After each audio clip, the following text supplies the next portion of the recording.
అభయం ప్రజల కోసం ఏపీ న్యూస్కి స్వాగతం. కాకినాడ జిల్లా పత్తిపాడు నియోజకవర్గం పత్తిపాడు లంపకలో రహదారిలో పంట పొలాల్లో దూసుకెళ్లిన ఆండ్రూ లాటరైట్ టిప్పర్ ఆ దారిన రవాణా చేసే ఎర్రమట్టి టిప్పర్లను నిర్ధారణ చేసిన రైతు. భారీగా నిలిచిపోయిన వాహనాలు. గతంలో కూడా అతివేగం వల్ల ప్రమాదాలు వాటిల్లాయని ఆరోపణ. సమస్య పరిష్కారం అయ్యేంత వరకు టిప్పర్లు కదలనివ్వమని చెబుతున్న రైతు.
ప్రతిపాడు మండలం అయితే ఇలాగా ప్రతిపాడు నుంచి లంపకలో వెళ్ళే మార్గంలో మాది నా పొలం అండి ఇది.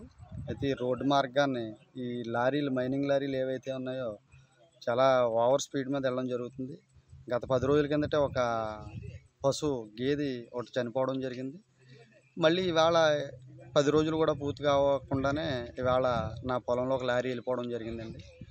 డ్రైవర్ని అడిగితే నేనేం చేయనండి అని అంటున్నాడు.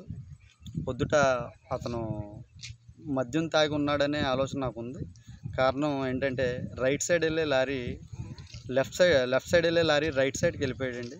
అంటే లెఫ్ట్లో వెళ్ళాల్సిన లారీ రైట్ సైడ్కి వెళ్ళిపోయాడు అంటే దానికి ఎదురుగుంటూ వచ్చేటువంటి వాహనాలు, బళ్ళు కావచ్చు, ఫ్యామిలీలు కావచ్చు, కార్లు కావచ్చు, ఇవన్నీ వస్తూ ఉంటాయండి.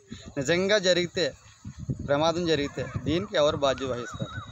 ఈ మైనింగ్ వాళ్ళకి ఎన్నిసార్లు చెప్పినప్పటికీ కూడా ఎవరో కూడా అదిగి ఎదుగు అంటుంది తప్ప ఎవరు పూర్తిగా ఎవరు కూడా పరిష్కారం చేయని పరిస్థితులు ఉన్నాయండి. ఎన్నో సంవత్సరాల నుంచి జరుగుతూ ఉన్నాయి.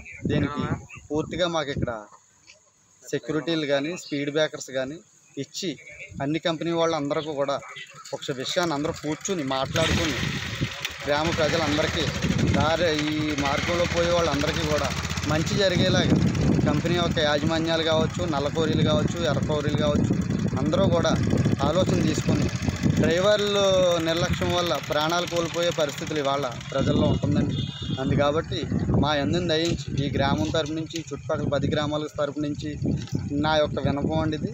మీరంతా కూడా ఒకసారి ఆలోచన చేసుకుని గ్రామ ప్రజలకు మీ వ్యాపారాలు చేసుకోవద్దని మేము అంటలేదు. మీ వ్యాపారాలు చేసుకుంటూ సామాన్య ప్రజానికానికి పశువుల్ని, నోరు లేని జంతువుల్ని కూడా మీదకి వెళ్ళిపోతూ ఉంటుంది ఈ ప్రమాదాల వల్ల. కాబట్టి అందరూ సుఖంగా ఉండాలి. మీరు 10 రూపాయలు సంపాదించుకోవాలి. ఆ రకంగా ఉండాలి తప్పించి ఏదో అయిపోయింది కదా, గొడవలు అయిపోయాయి కదా, సెటిల్మెంట్లు చేసేసాం కదా, ఒక 50,000 ఇచ్చాం, 10,000 ఇచ్చాం, 20,000 ఇచ్చాం అనేది కాకుండా రోడ్డు మార్గాన్ని వెళ్ళే ప్రజలు ఎంతమంది అయితే ఉన్నారో అంతమందికి కూడా రాత్రులు పగలు 24 గంటలు తిరిగే రోడ్డు మార్గం అనేది అందరికీ మంచి జరిగేలాగా మీరు కూడా ఆలోచన చేయాలి తప్ప ఊరికే ఏదో గుర్తించిన తర్వాత 10,000 చేతులు పెట్టి 20,000 చేతులు పెట్టామనేది కాకుండా అందరికీ న్యాయం